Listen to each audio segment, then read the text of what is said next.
Hello everybody, Bobby Piton here, and it is day 46. I'm pretty sure that's the number. 46 of 365, the greatest book ever written. And so let us get started. Yeah, I'm pretty sure. 46. Oh boy. Oh, it's 45. I got to change that. So I got to edit this, because I'll edit it afterwards, folks. This is day 45. So my bad. So let me get this started here. One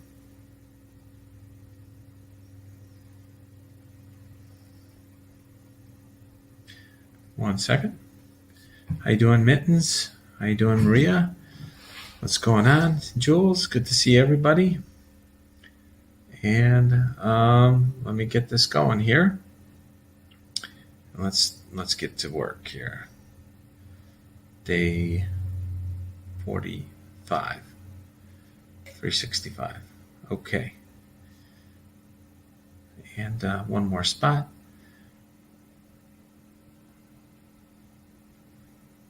Okay. So hi, how's everybody going? Hi, Dallas, Cheryl, Jim. Good to see everybody. And I'm still, there's some news coming out with regards to this Geneva race. For what it's worth, I know it's not part of this Bible class here, but it's interesting to watch how it unfolds. I think the estimates were only for like a 12% turnout, usually on these type of races. So, we'll see how it ultimately plays out. But as of right now, with only 8 of 19 precincts reporting, the turnout is 19% of the overall vote count of registered voters. So it's usually 12%. So the deal is, with over half of the precincts to go, the turnout is almost twice as high. Anyways, I think that's pretty funny, folks, that that many people showed up. So we're going to see. We're going to see, I guess, maybe in the next hour or so, half hour, if the results come in. I'm a little concerned because what I will say is this is the number of registered voters. I just typed it in.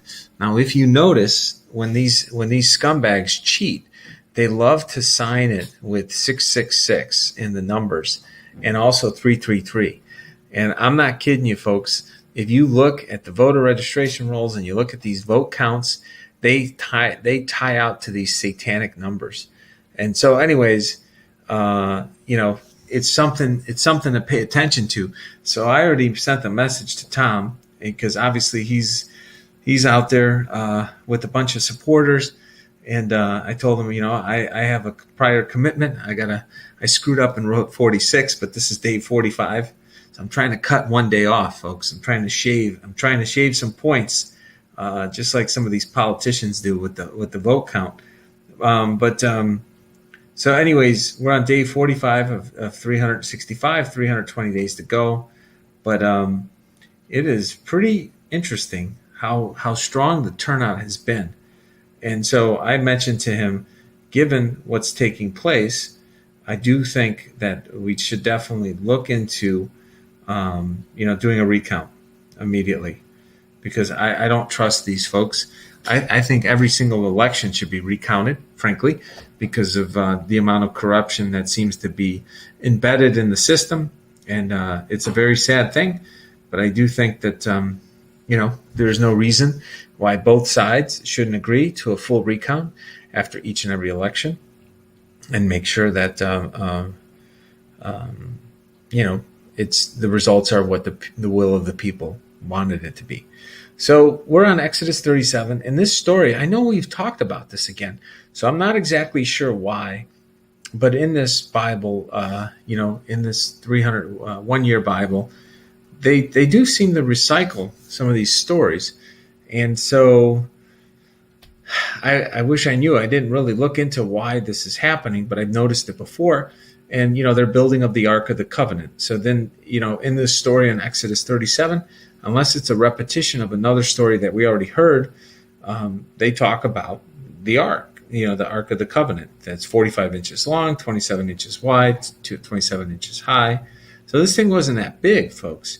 You're talking about 4 feet by a little over 2 1/3 foot. A little less than 4 feet, a little over 2 1/3 foot high and 2 1/3 foot high, wide. And so this thing was pretty small. To give you an idea, it's probably as big as this table. Like I'm right here. So it's about like maybe this, as long as this table, maybe. And, only a couple feet. So it's like a long box is what this thing was kind of structured as. And so once again, going back to gold, they definitely love to put gold into everything, gold into, what is it? They made 2 cerubium from hammered gold and placed them into the 2 ends of the atonement cover. They had 4 gold rings. They ran molding of gold all around it. So, I'm going to say the same thing I think I said last time about this gold. Gold is an element. It can never be. It can't be destroyed. It's definitely it is just gold. You can't break it down into anything less than gold, and it's extremely, conductive. It can reflect. I think it can reflect heat. I think it can be used for shielding. So there's a lot of other scientific reasons. Whether or not people knew these reasons when they used gold to produce these things, or if God, knew the significance of gold and produced these things out of gold for this purpose, so that they can last the test of time. Because I think anything that you produce in gold, if it stays unbothered, let's just say you put it into a case or you bury it, when there's nothing really going on with seismic activity or anything like that, I think it holds its shape, and it literally, I think the melting temperature of gold is sky high, and so this is something to think about, because this obviously is written thousands of years ago, and all the properties of gold, I guess maybe they did know this whole time. But all I'm saying is all the properties of gold and what makes it so stable and lasting the test of time. Somehow they knew to build with it and so forth. So it's pretty fascinating. And then they obviously building the temple. The table of acacia wood, 36 inches, 18 by 27. So once again, 3 by 1.5 feet by 2 1/3 feet. Overlaid with gold and gold molding around the edge. Once again, more gold. Building the lampstand. Once again, we talked about this. This is 75 pounds of pure gold. So 75 pounds of pure gold. I think we talked about this as well. I think a pure gold bar of 1,000 troy ounces. 1,000 troy ounces is... I don't think it's that big. I think it's 1,000 ounces of gold. You're talking about 16 ounces to a pound. So then you're talking 10 pounds, 160. So it's probably about 1,000 ounces of gold, right? Because you're 1,000 divided by 16 is it's 70 something pounds. And so that comes out to, less, 62.5 pounds. So 62.5 pounds in 1,000 ounces. So it's more than that. It's about maybe 12 ounces, but it really doesn't take up that much space. So as much as they say this thing was big, I think a lot of the weight probably came from from it just being, it being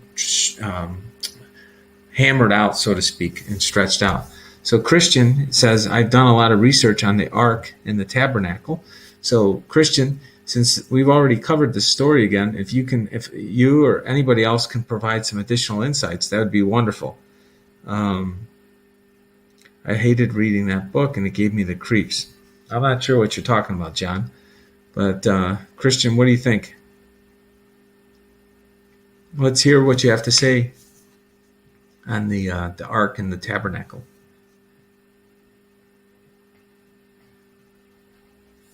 Oh, 1984? Yeah, that is a brutal book.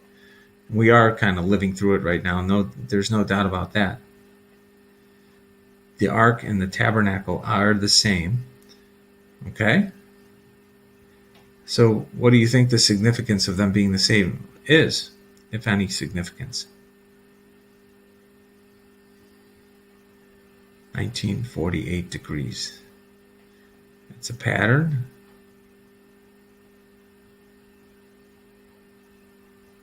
Okay.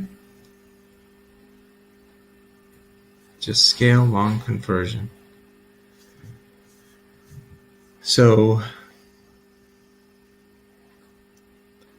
gold melts. Yeah, but I think that the temperature that gold melts at is pretty high, folks. Gold melts at, 19. What is gold's melting point? 1948 degrees Fahrenheit. 1,064 degrees Celsius. So it takes a tremendous amount of heat to melt gold. That's a tremendous amount of temperature. 1,900 degrees. Our oven is 400 when we make a pizza, and so gold going up to 1,900 degrees is quite a bit. So one interesting thing I found about gold used then, I found about the gold. What else? What did you find? What else is interesting about the gold in this story?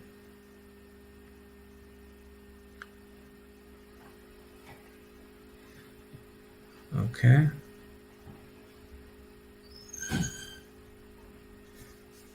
It wasn't as pure as we can get it today.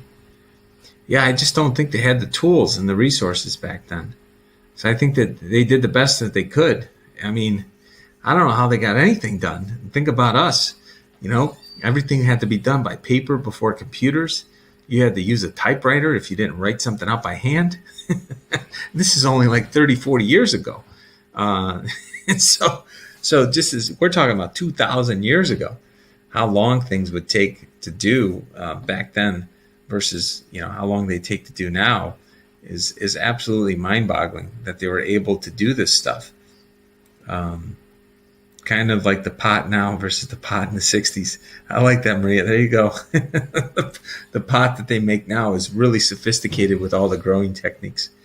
God resided on the top of the ark, whereas God would make himself present in the confines of the shroud that enclosed the tabernacle. Interesting. Well, the building of the incense altar, the ark was the box. The cover was referred to as the mercy seat. So, mercy seat. So you have to explain what that means, Christian. I'm not sure what the mercy seat means. Delete that. That's all right. Maria, it's okay. You're among friends here. It's all good. That was when Christ passed, the shroud was torn into two after his passing. As a light only. Okay. So, let me see here. Share. Let me see. Invite. Copy to clipboard. Tap 10 people onto a screen at once. Okay. So let me see if I can do this. If I can share this. Invite. Copy to clipboard. And then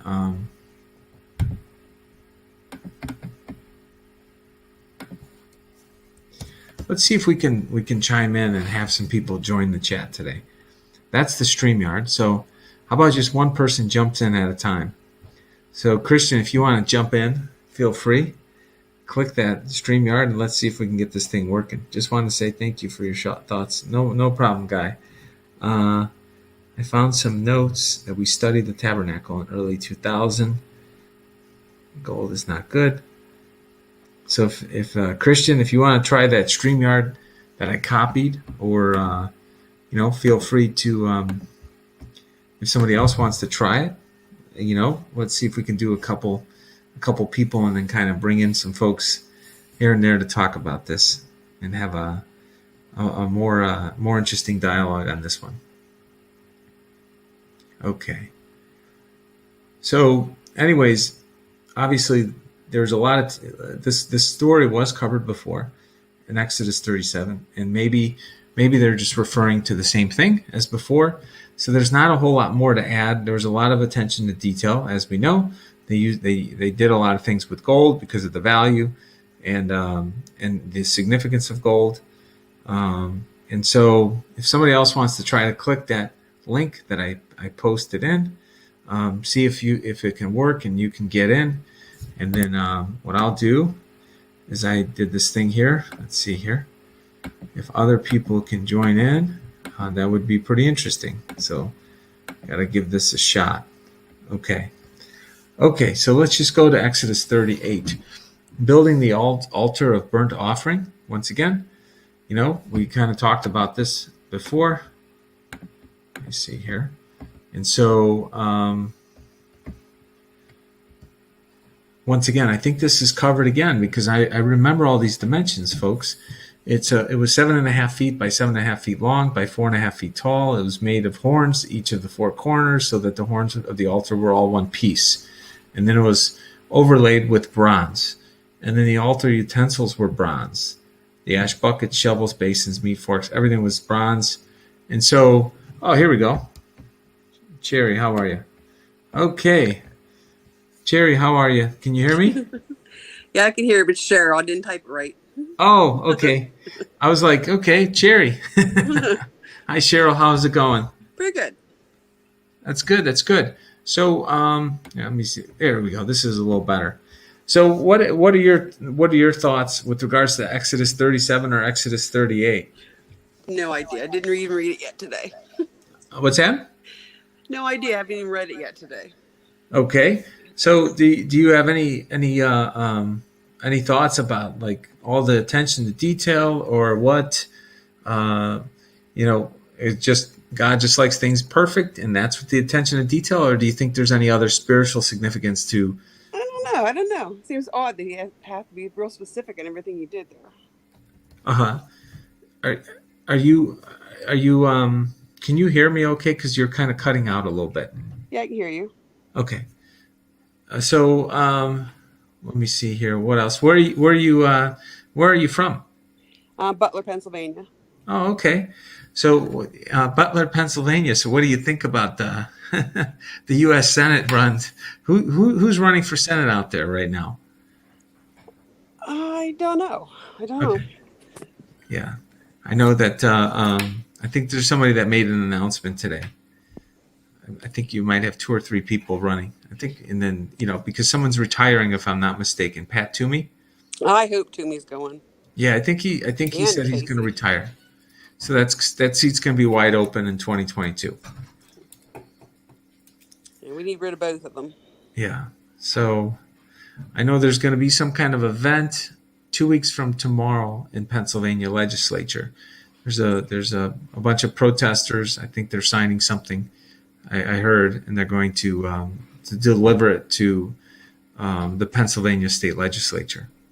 I just found out about that today. Yeah, Senator Mastriano was organizing something. Yeah, I don't know if I think he's involved, but I don't know if he's the organizer. At least that's what I heard. So I think we'll find out soon enough, because 2 weeks is going to come by fast. But I heard they have like 6,000 signatures already, and they're calling to audit the entire state of Pennsylvania. That would be wonderful. Yes, I think you guys definitely need it.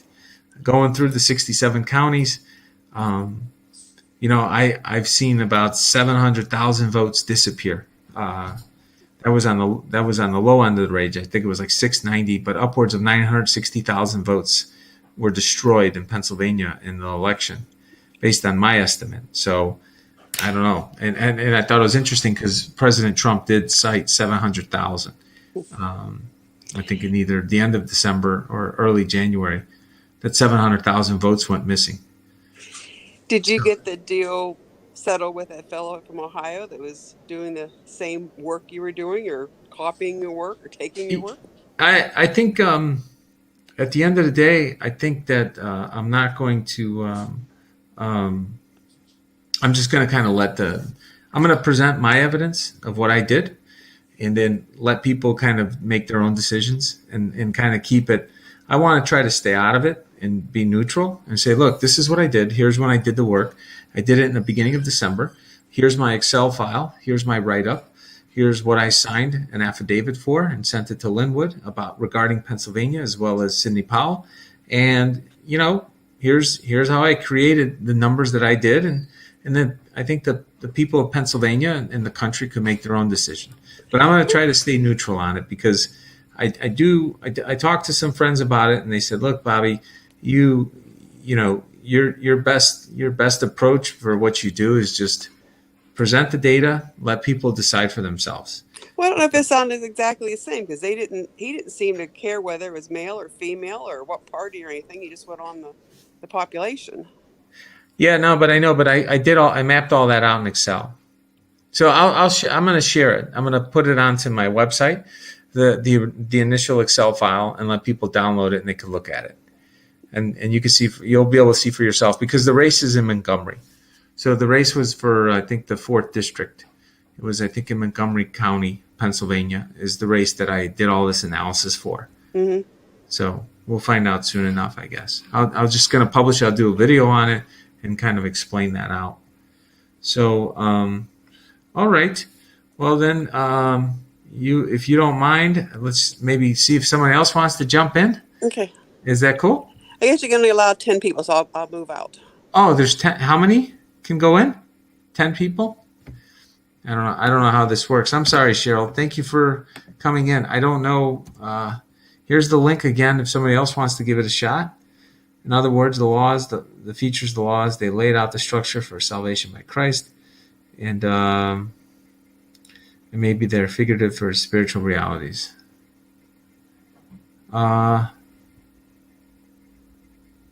Okay. All right. So if somebody else wants to jump in, feel free. I don't know if, there we go. Cheryl, you're back. Telling that too quick. It does say that 10 people can sign in at a time, just so you know.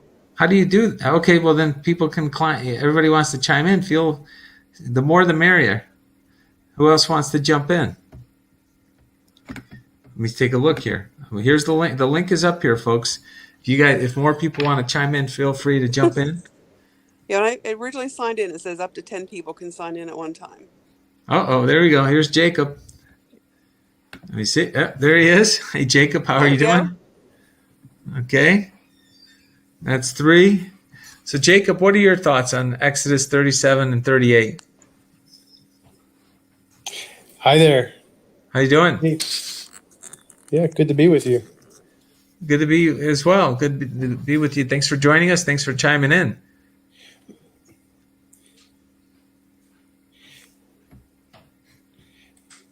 I want to see what a farmhouse mitten looks like. Open up. There we go. Hey, Kelsey, how are you? Hello, I'm doing well. How are you? I'm good, thanks. I'm good. I hope we don't crash the system with with the internet connection, but I think it should work out just fine. So, what does everybody think? I'd love to get some more feedback on this whole thing with building the altar, the wash basin, and so forth. Does anybody have any other insights with regards to the materials or the approach that they use that they want to share? I thought that it had something to do with the origins of the Hebrews. They had very recently come from Ur, which was very, very pagan, idolatrous, worshipping the hundreds and hundreds of gods in the pantheon. And I feel that if the instructions had been any less specific, the Hebrews could have easily gone snowballing into idolatry, which they did after in the golden calf incident. So if the instructions had been any less specific, it could have turned into worship of the statues on the on top of the Ark of the Covenant. It could have turned into too much pomp and ceremony instead of worship of God. I see. That's interesting. So it was mainly meant to almost accent the worship of God versus turning into something with more significance. That makes a lot of sense. That's really my good. interpretation of it. I think that makes a tremendous amount of sense, because I do know that God wanted the specific material that people find of value, and it was scarce back then, and it probably required a lot of craftsmanship, because if you needed to heat it to that temperature, it wasn't just something that anybody could do. And so, to kind of form the gold and create all the intricate designs, but yet not have it turn into idolatry, that makes a tremendous amount of sense. So, thank you for sharing that. You're welcome. Thank you. Jacob, you have something to add? Probably I'll add one thing. There's a delay, and the audio is recycled for me, so it's a little hard to talk because I now hear myself speaking back, but I'll try to get through that. I remember reading something in the New Testament about the tabernacle on earth being a replica of what is in heaven. Like, it's maybe the throne room of God in heaven has some sort of dimensions that, like, maybe like a mathematical analogy. Maybe there's some relation there, and there's other places in the Bible where this is talked about. Like, there's a vision. One of the prophets, I can't remember the prophet. I think it might be Isaiah. Anyway, no, it's not Isaiah. Maybe it's Ezekiel. There's a vision of the temple, and there's the water flowing from it. That might help you find where it's at. And anyway, that temple that he sees could potentially be this temple in heaven that's being replicated in the tabernacle design that's given. Those are my thoughts, and I'm going to have to log off because this echo is making it really hard to think. No problem. Well, thank you for joining in, and obviously this is the first time I'm trying to get this thing working with StreamYard, so hopefully we'll kind of work out some of these little bugs. So, thanks again. Kelsey can tell you how to fix the bug. We did that by muting the audio from YouTube and solely putting in the StreamYard. The StreamYard, yes. So Okay. That worked. that's how we solved that problem. Because it's So simple. getting a bit Very challenging. cool. So Okay. Well, then what I'll do is I'm going to go to Matthew 28 with the resurrection. Thanks, Jacob. And so I'm going to read this out, and anybody else wants to join or whatever, because like I said, Cheryl said you can have up to 10 people and so forth. But with regards to the resurrection, don't be afraid. Go tell my brothers to leave for Galilee, and they will see me there. And then this was the Great Commission. Jesus came and told his disciples, I have been given all authority in heaven and on earth. Therefore, go and make disciples of all the nations, baptizing them in the name of the Father, the Son, and the Holy Spirit. Teach these new disciples to obey all commands I have given you, and be sure of this, I am with you always, even to the end of the age. And so, this was obviously right after Easter Sunday. We just had Easter Sunday just pass. We kind of didn't time this right, folks. We could have started 2 days earlier, and we could have had this come right on Sunday. But anyways, I'm just teasing. But going back to the resurrection in the birth of the new order, with regards to the New Testament and kind of making that transition of Jesus starting out in the Old Testament and kind of making the transition to the New Testament, and then kind of showing a new way, a new pathway for all of humanity and setting things anew. and then spreading out the word to the rest of the planet. I think that's the real significance of Easter for me, is that to realize that we are spirits in human form. Our human form dies with Christ, and even after that happens, we continue to move on in terms of the things that we did with regards to our spirit and what we've done to leave our mark in the world and so forth. So, that's my interpretation of Matthew 28, and why it's such a big deal. And so let's go to Psalms 34. Come, my children, and listen to me, and I will teach you to fear the Lord. Does anyone want to live a life that is long and prosperous? Then keep your tongue from speaking evil, and your lips from telling lies. Turn away from evil and do good. Search for peace and work to maintain it. The eyes of the Lord watch over those who do right. His ears are open to their cries for help. But the Lord turns his face against those who do evil. He will erase their memory from the earth. The Lord hears his people when they call for help for him. He rescues them from all their troubles. The Lord is close to the brokenhearted. He rescues those whose spirits are crushed.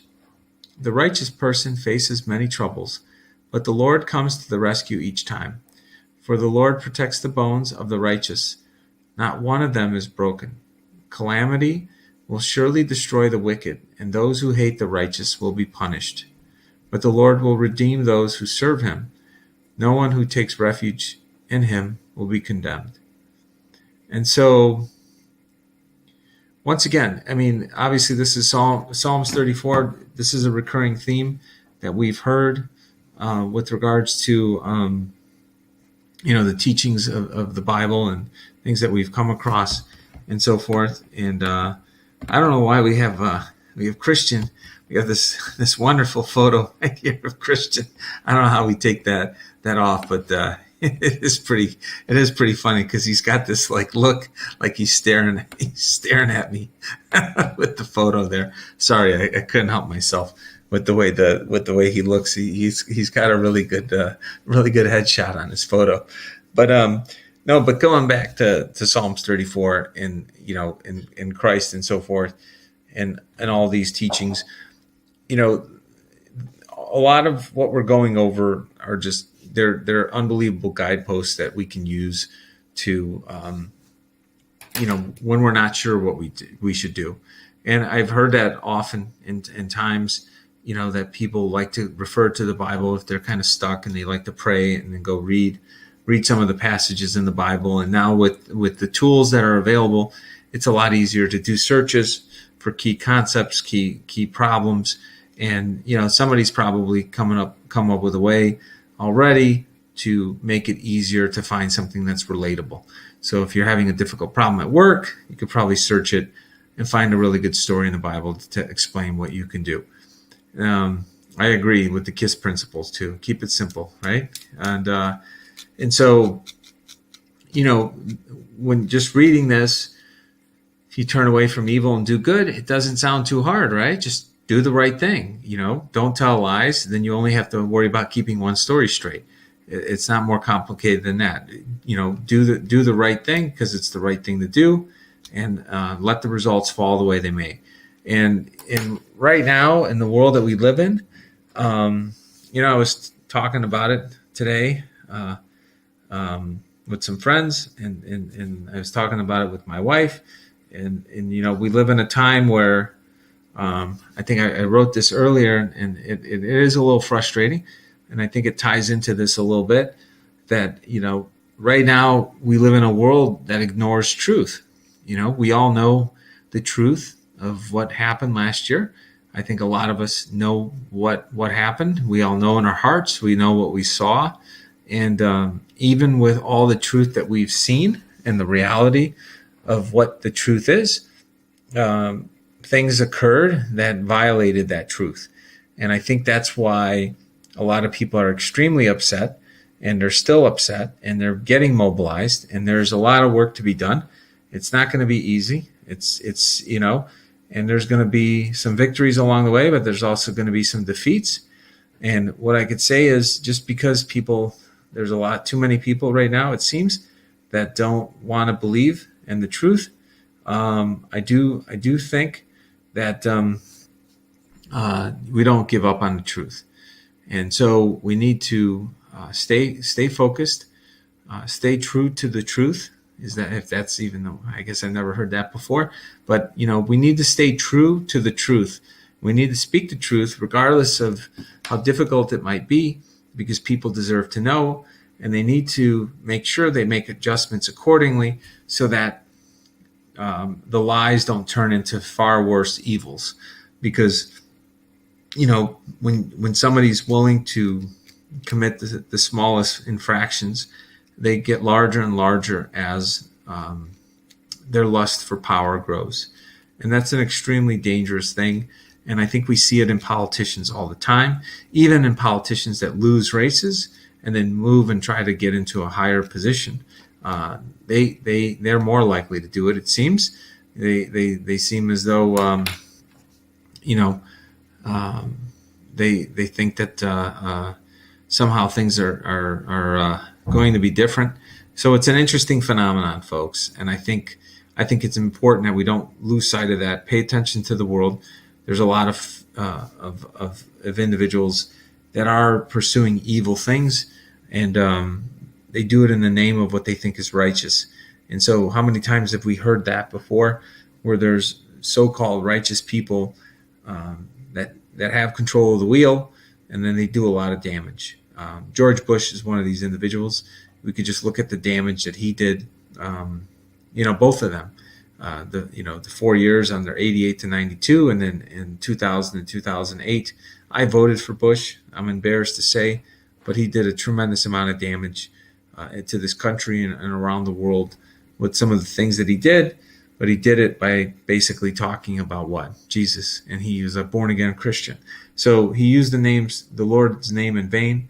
And we need to be wary of any politicians across the entire spectrum in the United States that are trying to pursue a way to break down our trust, or kind of let our guard down, that we trust these individuals because we think that we have something in common with them because of their faith, when nothing can be further from the truth.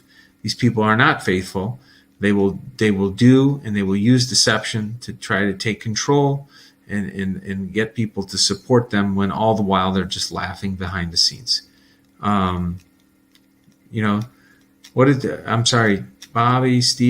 Steve Bannon said that today, well, something like that. I'm not sure what you mean. Okay. So that's the deal with that one, folks, is that's Psalms 34. So then if we go to Proverbs 9, instruct the wise, and they will be even wiser. Teach the righteous, and they will learn even more. Fear of the Lord is the foundation of wisdom. Knowledge of the Holy One results in good judgment. So let's kind of break this apart, because this one's not that long, and this is a short day because we've already kind of gone over this before. So let's just start, just one sentence at a time. Okay? And so instruct the wise, and they will be even wiser. So what's interesting about wisdom, and wisdom comes from experience. Experience comes from either good or bad judgment. So usually, if somebody has had a tremendous amount of wisdom, and you can speed it up, and you can speed it up through stories, through education, and so forth. These are the types of things that can speed up the accumulation of wisdom. Being around wise people is a really good way to increase your wisdom. And I think that this whole saying, instruct the wise and they will be even wiser, that's the whole point, folks, is that you can definitely speed it up. And if you instruct the wise, I think that could help.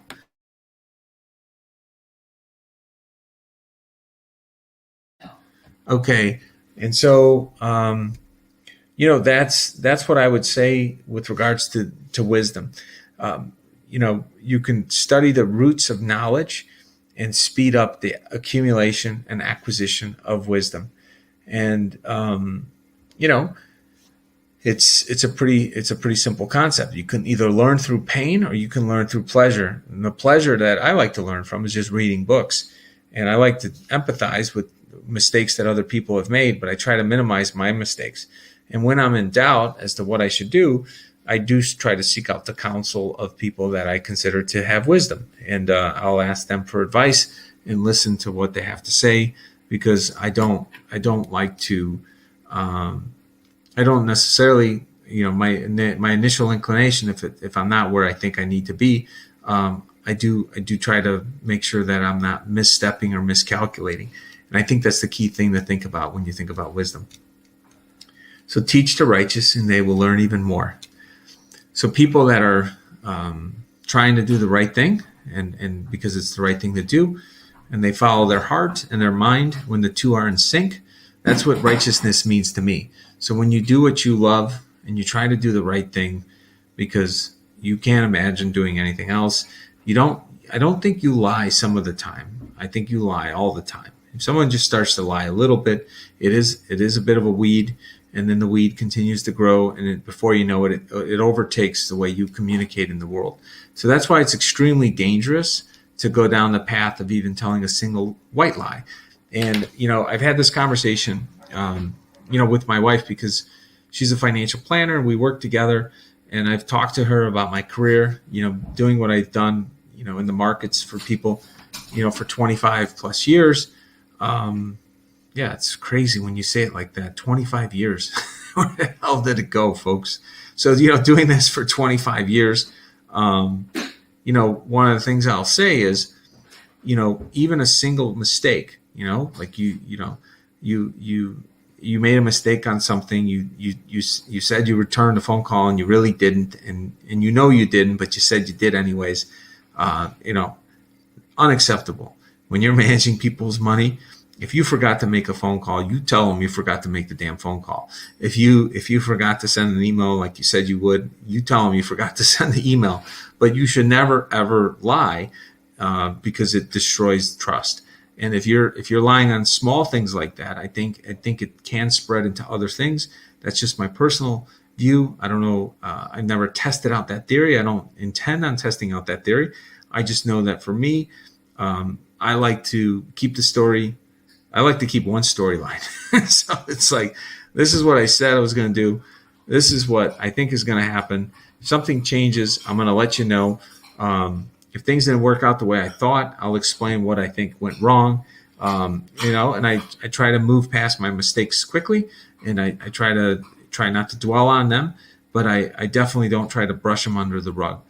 And I think a lot of the problems that we face as a society is that there's a lot of people that simply don't want to face the truth. They lie to keep in positions of power, to stay in power, and they'll do anything to hold on to that power and continue to lie as much as necessary to keep it. And so that's the deal, folks, with regards to this righteousness. Because if you teach righteousness, they'll learn even more, because let's face it, folks, people that don't lie to you in any way, shape, or form, and you don't lie to them, both of you learn more from each other. It's just the way it is. Honesty does lead to growth, and even if it might be painful.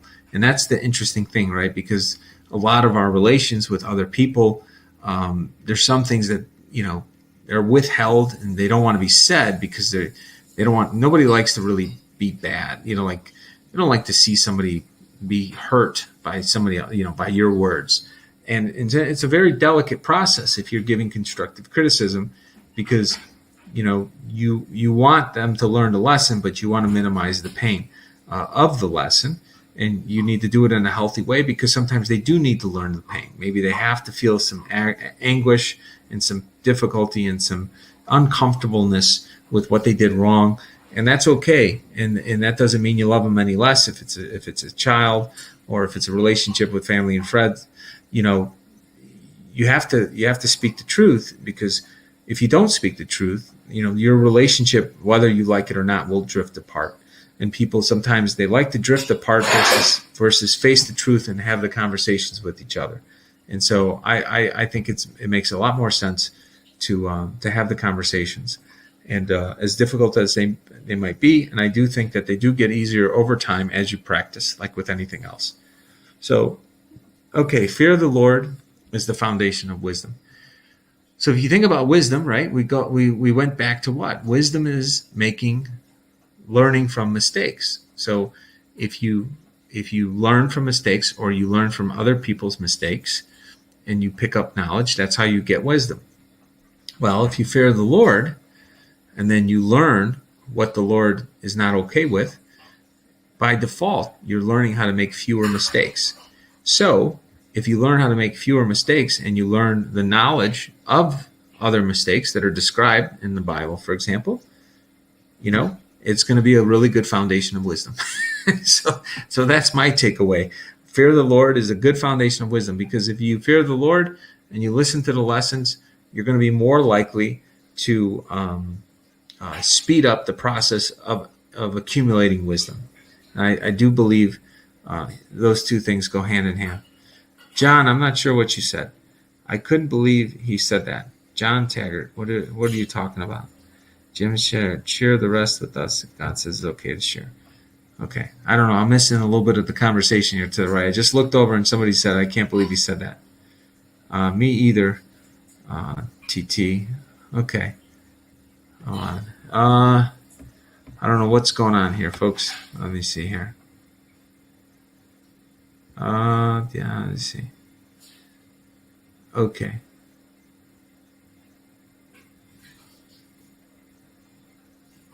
I don't know what's going on. Anyways, we have a whole line of conversation going on, Bobby. That's all right. You guys can fill me in on it a little later. Knowledge of the Holy One results in good judgment. So, once again, good judgment comes from bad experiences sometimes. Sometimes good judgment just comes from really good lessons that are learned. And so, I think that knowledge and learning knowledge, you need knowledge to have wisdom.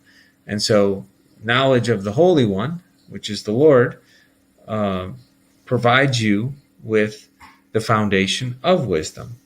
And if you have wisdom, it's not too complicated. You're going to have good judgment, because you have a reservoir to draw on, and that you have different frameworks. I like to use the word frameworks, because in graduate school, we did a tremendous amount of case studies, and we dissect companies and successful companies, failing companies, and we always had to find a framework. And somebody always came up with like these a lot of these academic theories in business marketing, whether it be marketing strategy, finance, you name it, organizational design. There's always frameworks on how people and activities fall into certain patterns. And there's a certain flow of how people tend to behave within an organizational structure. And, from that, once you kind of learn those insights, you develop a framework to be a good manager. If you're in a management position, right? That's why it's called an MBA, folks, Management of Business Administration. You administer business, and you're a manager. And so, a lot of these frameworks of wisdom that's been accumulated from mistakes in other organizations is the basis of making good judgment on what you should do going forward. And so all these things are in these I guess you can say 4 small sentences basically sum up a really big key of life. Like if you look at this Proverbs 9 and you study it and you really believe it and you apply it, I think that you'll find a tremendous amount of value from this, and I think that it will bring you a tremendous amount of peace if you take advantage of those frameworks for how you organize your life and so forth. So, with that being said, we are pretty much done. So what's interesting is, I think that's it. I know we finished a little early today, and so if anybody has any other questions, we'll kind of take it from there. Otherwise, we are to do. Thank you, Timothy. Okay. So I don't know if I think that's it. If anybody else have anything else to say, I'm gonna chime out. I will see you guys tomorrow, and anybody joins me, I guess, in the morning for pre-active. I'll see you at 7:45. Other than that, this was quick because it was a little redundant. We shaved 10 minutes off because the first two readings we've gone through them before. So I hope everybody has a absolutely wonderful evening. So God bless you. God bless your family and friends. And may God continue to bless the greatest country in the history of the world. And I think we should know the results tonight if you go to Kane County. And so I'll definitely have a look and see how they did.